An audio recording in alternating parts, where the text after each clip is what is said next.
14 जून 2022 केंद्रीय रक्षा मंत्री राजनाथ सिंह ने अग्निपथ स्कीम की घोषणा की।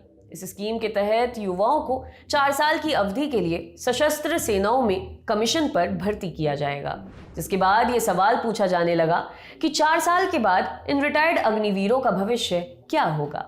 इस सवाल का जवाब आया राज्य सरकारों की ओर से।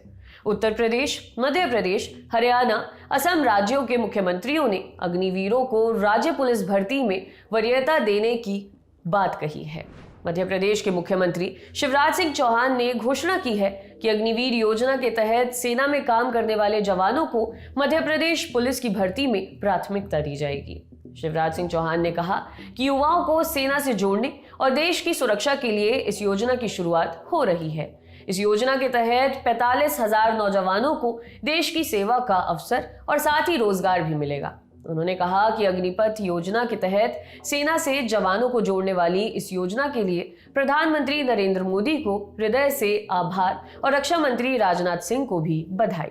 शिवराज सिंह चौहान ने ट्वीट कर कहा, मैं युवाओं का आह्वान करता हूं कि आप इस सेवा के अंतर्गत भर्ती के लिए आगे आएं, परीक्षा दें, सफल हो। 4 साल के बाद ऐसे जवान जो अग्निपथ योजना के अंतर्गत सेना में भर्ती होंगे, जिनको अग्निवीर कहा जाएगा, हम उन्हें मध्य प्रदेश पुलिस की भर्ती में प्राथमिकता देंगे।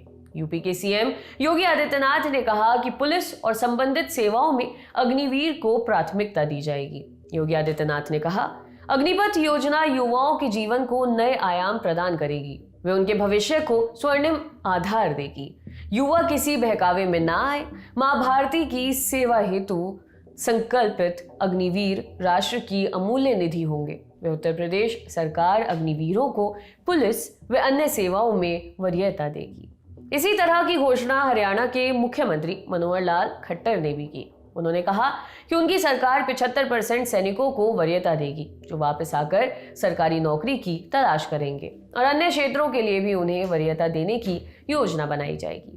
असम के सीएम हेमंत बिस्वा शर्मा ने भी राज्य पुलिस भर्ती में अग्निवीरों को प्राथमिकता देने की बात कही। उन्होंने कहा कि 4 साल की सर्विस से लौटे अग्निवीरों को असम पुलिस भर्ती में प्राथमिकता दी जाएगी। उत्तराखंड सीएम पुष्कर सिंह धामी ने कहा है कि अग्निवीरों को उत्तराखंड पुलिस, आपदा प्रबंधन और राज्य के 4 धाम प्रबंधन में शामिल किया जाएगा।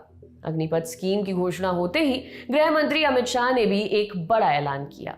उन्होंने कहा कि गृह मंत्रालय ने इस योजना में 4 साल पूरा करने वाले अग्निवीरों को सीएपीएफ्स और असम राइफल्स में भर्ती में प्राथमिकता देने का निर्णय लिया है। गृह मंत्रालय की ओर से एक ट्वीट कर कहा गया कि प्रधानमंत्री नरेंद्र मोदी के इस निर्णय से अग्निपथ योजना से प्रशिक्षित युवा आगे भी देश की सेवा और सुरक्षा में अपना योगदान दे पाएंगे। इस निर्णय पर विस्तृत योजना बनाने का काम शुरू हो गया है। केंद्रीय रक्षा मंत्री राजनाथ सिंह ने 14 जून को अग्निपथ स्कीम की घोषणा की थी, जिसके तहत युवाओं को 4 साल की अवधि के लिए सशस्त्र सेनाओं में कमीशन पर भर्ती किया जाएगा। 4 साल के बाद उम्मीदवारों को प्रमाण पत्र भी दिया जाएगा। इस दौरान प्राप्त ट्रेनिंग और दूसरे स्किल्स का प्रयोग उम्मीदवार अन्य नौकरियां पाने के लिए भी कर सकेंगे। शुक्रिया।